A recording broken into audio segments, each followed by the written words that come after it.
we're going to do something different today. We're actually going to play a game.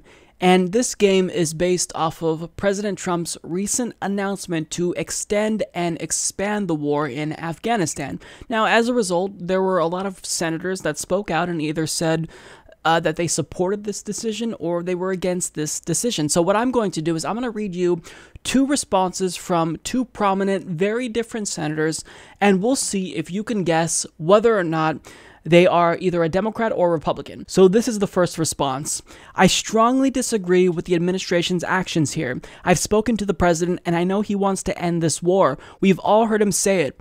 But talk won't get it done. Although I've been informed that the president rejected larger expansions of troops than the one announced this week, that's not good enough. He should have rejected this one and stuck to his principles. He knows this war is over, and he, unlike the last two presidents, should have the guts to end it for real on his watch. So that was from a senator who clearly is obviously against Donald Trump. Now, here's the second statement. I think the answer is we want to be invested, to put it bluntly.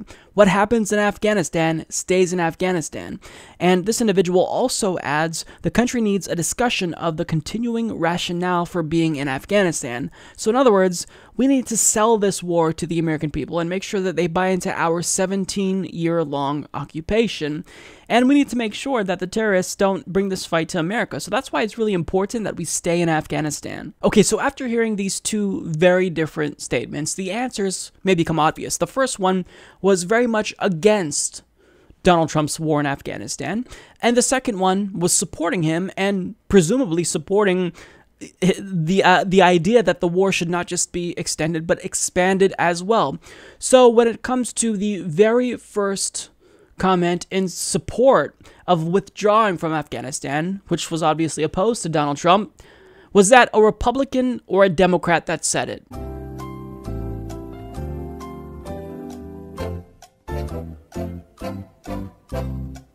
Well, that was actually the Republican who said that. And for the second statement, who was in support of Donald Trump's war,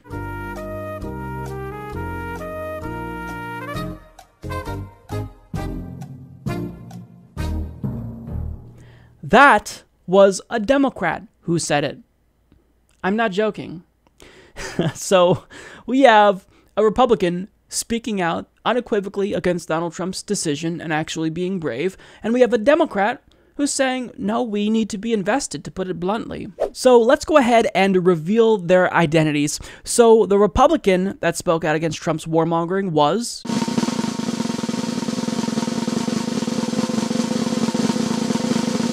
Rand Paul. So yeah, that's really not too surprising. He has been non-interventionist basically throughout his career, so is his dad. And I think that was probably an easy guess once I told you it was a Republican, but when it comes to the loser Democrat that agrees with Trump here, who could it be? Well, I mean, honestly, it could be anyone. I mean, there's Joe Manchin, there's Dianne Feinstein, Heidi Heitkamp. There's so many choices of Democrats that could possibly have said this, but who was it?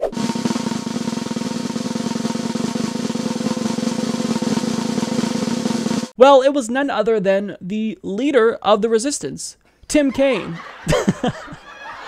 So Tim Kaine, someone who ran against Donald Trump, lost to Donald Trump, is now supporting Donald Trump when he claims to be part of the resistance.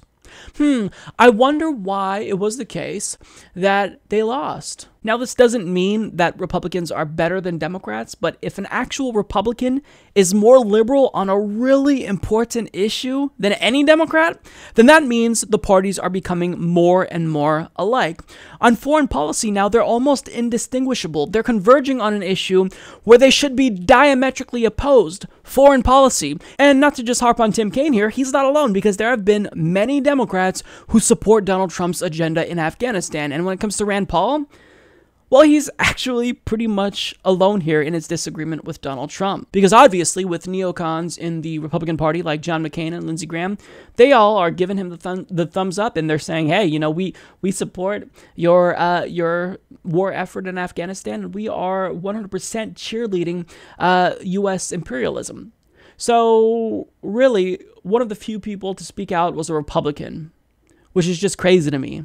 So if you are wondering how the Democratic Party was resisting Donald Trump, well, they're not resisting him. They are, in fact, greenlighting more foreign policy blunders abroad. And if Democrats are still wondering why turnout is so low and why their base typically doesn't like to come out to support them, this is it right here. You're not resisting Donald Trump, nor are you offering us any real alternative.